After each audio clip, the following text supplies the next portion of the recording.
Yo, what's up? I'm glasseyed or Morgan, whichever one you prefer. I've been getting a lot of people asking me about my production, mixing, mastering processes recently. So I figured the easiest thing to do was just take you through one of the projects. So that's what I'm going to do today.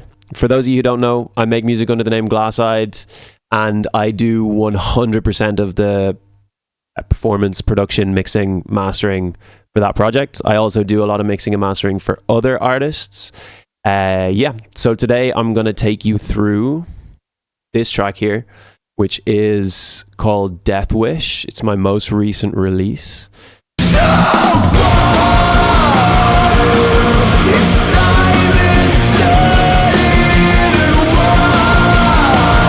I'm going to take you through the drum programming, the vocal processing, the everything, the guitar tones, whatever you're looking for.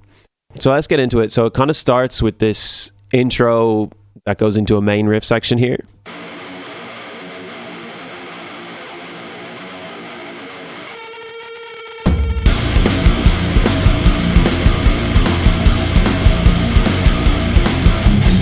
So some interesting stuff off the bat. I mean, it's pretty standard metalcore stuff, but this lo-fi guitar is down here, and it's basically a combination of Serum Effects and Archetype Gojira. So you can see this one here is pretty much just the stock settings, except I've changed the EQ to give it a little bit of that radio sound. So if I turn off the Serum Effects, you can hear it's just pretty heavily EQ'd. The Serum Effects then is what's giving it that detune, chorusy effect. So it's just a combination of hyper dimension, distortion, like very basic tube distortion, and then a little bit of reverb to wash it out. And that's all happening before the amp modeler there. So you get this super washy detuned effect. Then coming into the main riff, this is kind of where I can show you the most important parts of the guitar tones and the bass tones and the drum programming for the whole song. So you can see here there's 4 guitar tracks. These are them here. These are kind of the main guitar tracks for the track. There's a left and a right track. Obviously it's double tracked. For these, I am again Archetype Gojira X. Very, very close to factory settings. No pedals, no nothing like that. I just have the gain pulled back a little bit. I think I have the presence and stuff cranked up a little bit as well, just to give it a bit of extra top end. But yeah, that's pretty much identical then on both sides. And the only other thing that's going on here is for this main riff section, I have the guitar is quad tracked with an octave down in the background. So it sounds real messy and sludgy, but when it's in the actual mix, it kind of gives it a bit of extra heft. So you can see it's just Archetype Gojira again. You've got the octave plugin on, the octave pedal, on, a little bit of dirt as well, just to make it extra sludgy, and then basically the same amp settings as the regular rhythm guitars as well. So all together, just a real distorted wall of heft kind of effect. Moving on to the bass then, it's a pretty straightforward bass tone, nothing crazy going on. Sometimes I'll use like MIDI bass, but for this I didn't. For this it's actual recorded bass. The bass is over there beside me. It's like a really, really cheap Fender Squier bass that I got when I was really young, like 11 or something.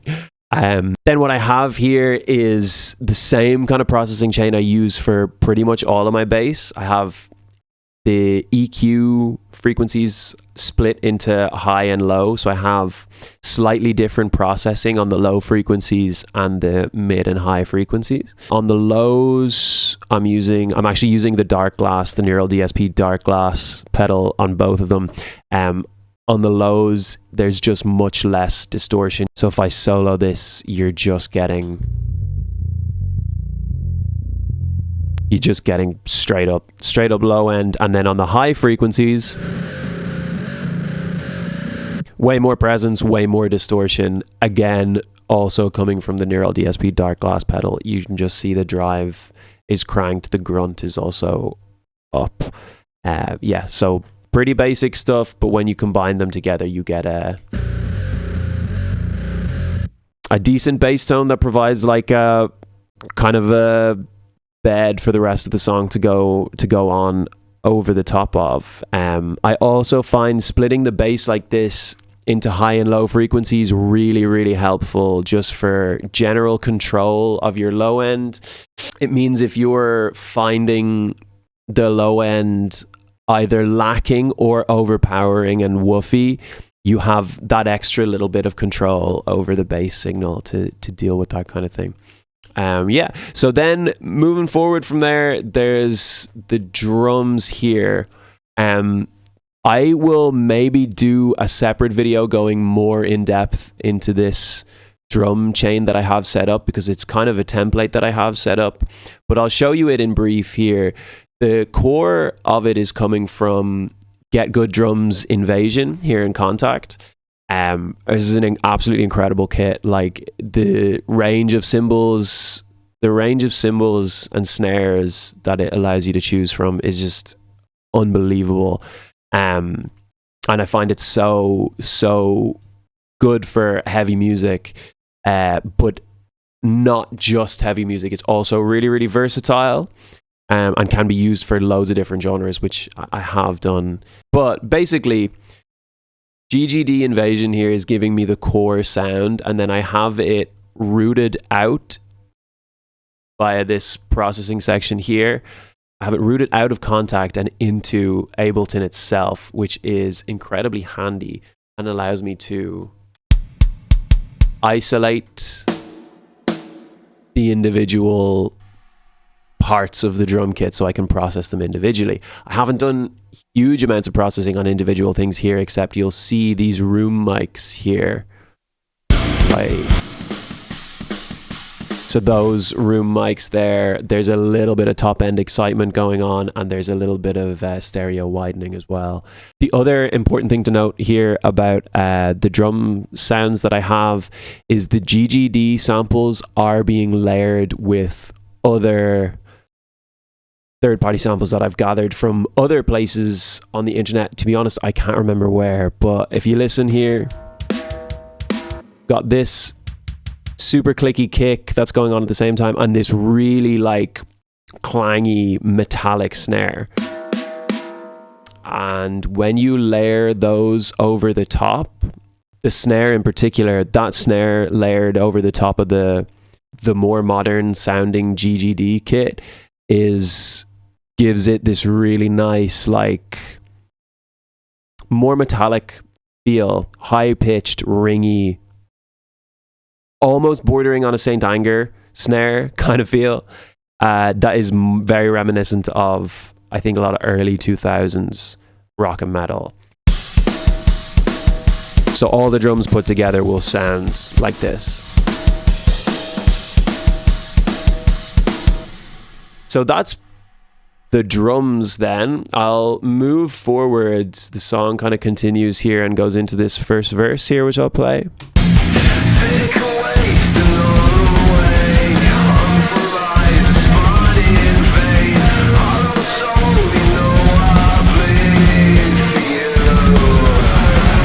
So most of everything staying very similar there. We have the same rhythm guitar tone going on there. The octave down guitars have obviously dropped out. They're just there to beef up that main riff.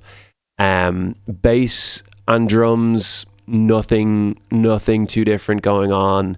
The only difference guitar-wise is this little lead sound that comes in, or this lead part that comes in halfway through the verse. Very, very simple. Archetype Gojira again. I think there's maybe a little bit more gain going on here, and it's panned over to the left. Yeah, there's a bit more gain, and it's just panned over to the left to give it its own space. But yeah, other than that, Nothing crazy going on instrumentally, but this is where the vocals come in. So I'll show you some of the vocal layering here.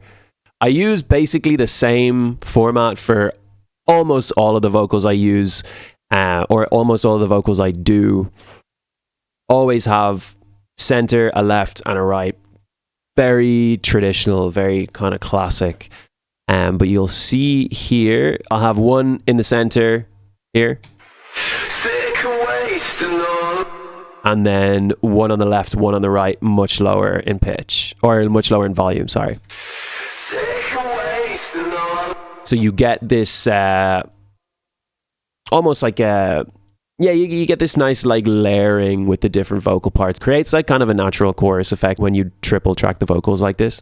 Kind of really thickens them out.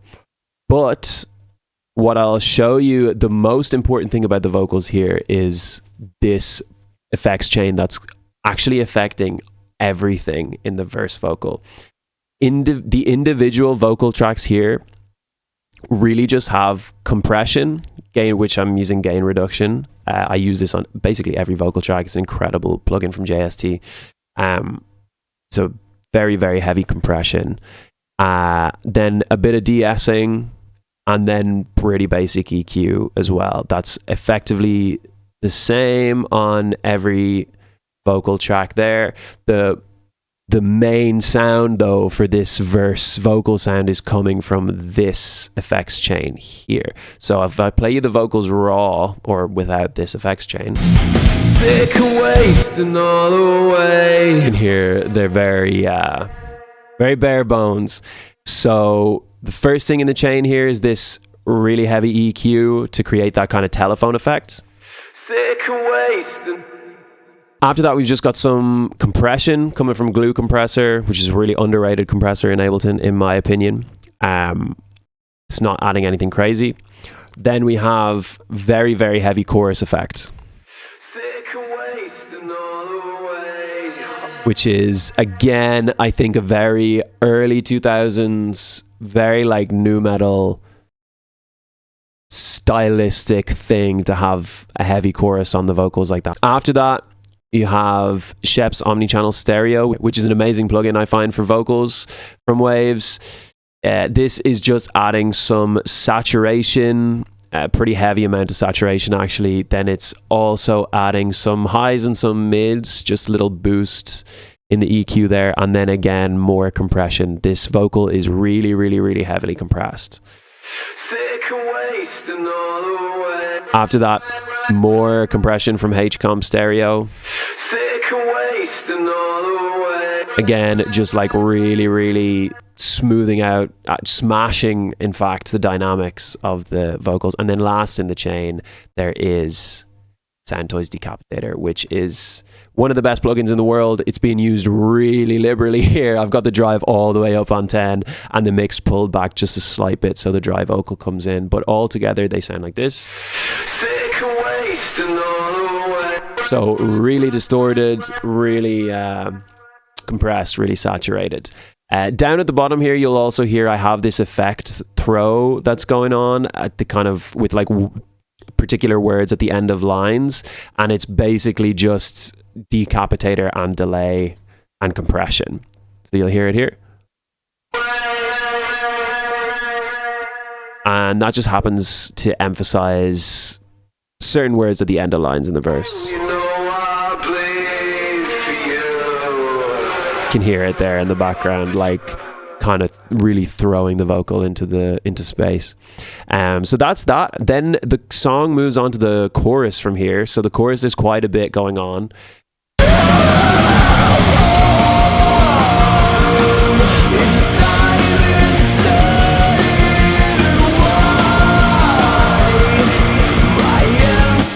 So I'll get to the vocals for that chorus there in a minute, but first I want to have a look back at the guitars because there is a couple of new things going on here. First of all, you'll see the guitars here are quad tracked.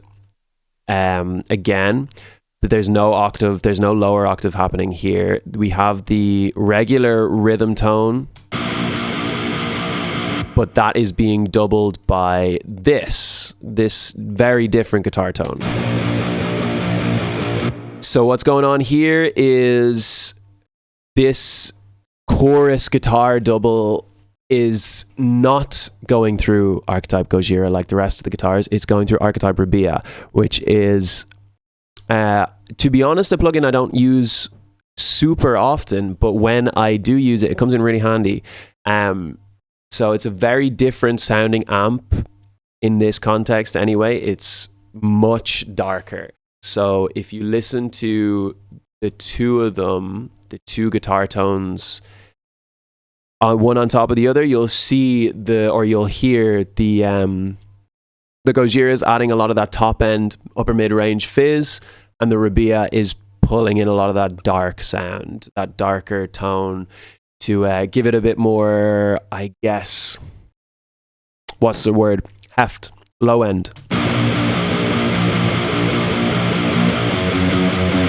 They work really well together, I think. It's very, they complement each other quite a lot. So after that, there's also this lead guitar line, like midway through the chorus.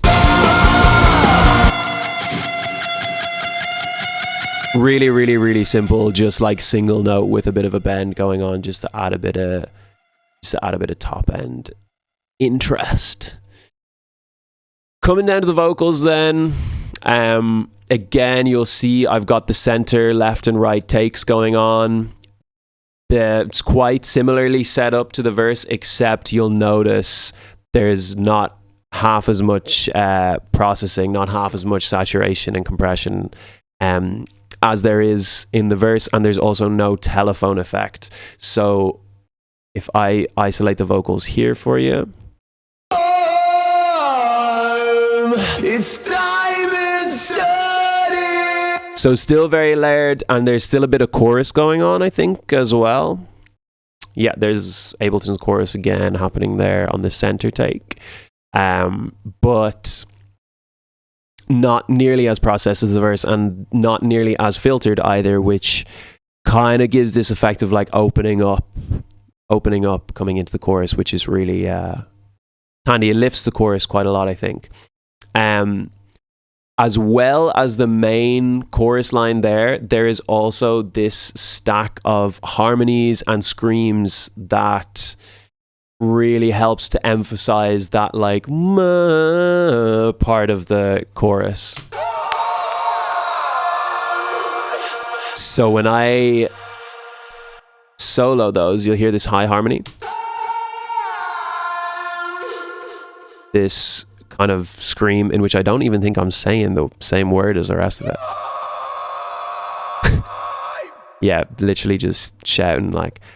And then this kind of effects throw here at the bottom as well. So just loads of delay, loads of reverb, and if I play all of those together, then you get this kind of big epic vocal sound. It's time and stuff. So that contrast there, I really love that contrast between the like super layered stack of harmonies and screams on the which then kind of works as like a call and response almost with the rest of the chorus, because the rest of the chorus is it's just regular vocal layers without the big stack of harmonies and stuff. The one other interesting thing that's going on here is I do have this low harmony that is really telephoned out and filtered, so you can barely hear it in the final mix.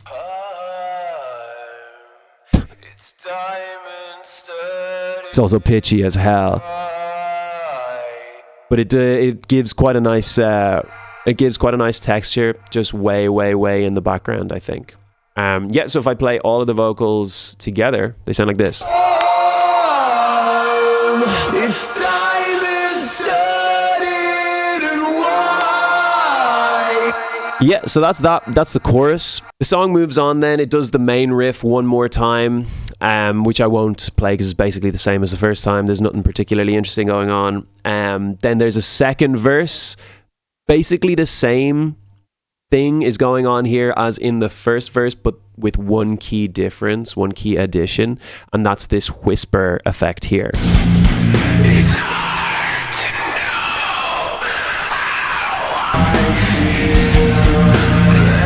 know. Just gives this really spooky ghostly effects. Lot of compression going on there, and obviously a huge amount of delay and reverb that really sends it into space. And it helps differentiate that second verse from the first one. So moving on then, the second chorus, very similar to the first.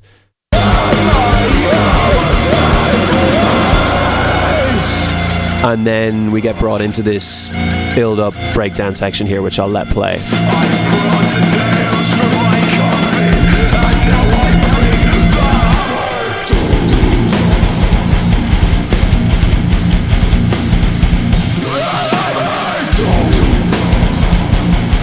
Pretty standard metalcore breakdown stuff going on here. So vocal-wise, in this build-up, this telephone effect is back.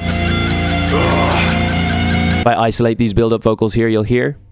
I've brought the nails from my... Very, very compressed, very saturated. There's a little bit of slapback echo going on here with this Ableton echo effect, which I absolutely love. Layered with that, then, there's this kind of vocal fry part that you'll hear here. I've brought the nails from my coffin. Really wide, very chorusy, and when I stack the two on top of each other, they give this kind of, again, like a kind of a haunting effect, I kind of think.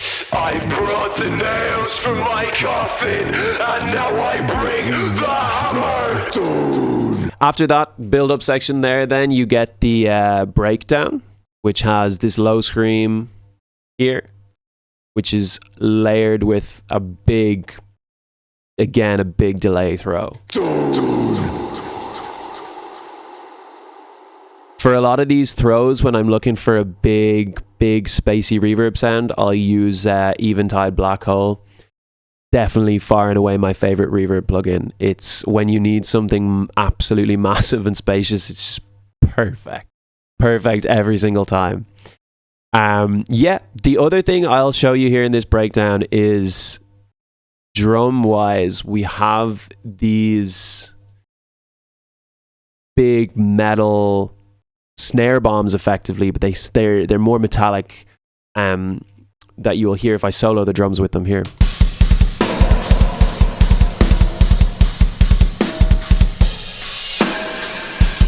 So basically what I've done here is a very, very long time ago, I found like a kind of, I don't like an anvil sound that I had in my sample library, and I stacked a load of delays and reverbs, distortion on them, played with the settings a load, and created loads of different variations of these big metallic snare bombs, which I then exported as their own samples. And whenever I need something like this, I go back to that sample pack that I made and just pick them out, pick whichever one works the best for the context that I need. So you can hear that one's quite dark. And then that one much brighter, much more metallic sounding. I also have it layered with this kind of reverse crash that leads into that second one, which I will play. Yeah, so they help to really bring out another percussive vibe, I guess, in the breakdown that isn't present in the rest of the drum lines. You'll see they only occur in this breakdown and at the very end when the breakdown returns. So that's basically it, to be honest, for most of the track. After this, the track does another chorus, back into a main riff, and then back into an outro breakdown. There's nothing crazy going on, nothing crazy different going on in any of those sections that really needs breaking down, I think. There is just one other thing that I want to talk about, which is this MIDI section here, which is labeled Hot 1. This is, I think, my favorite production trick in the whole world. It is literally just... you take the root note of whatever key you're in and you do 8th or 16th notes on like a synth or a piano. I think in this case it's a piano. Yeah. And you just hammer on that root note. And it creates this really droning but like driving sense of kind of like urgency that really is like an incredibly simple way of adding something new to a section that you need something new in. So you'll see here, these are the choruses. This is the first chorus here. There's no hot one.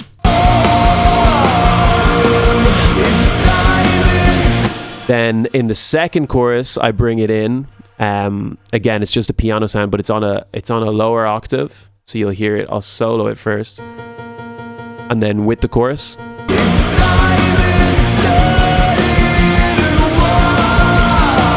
So really subtle, but you can hear it popping through in parts. And then for the last chorus, I go an octave up.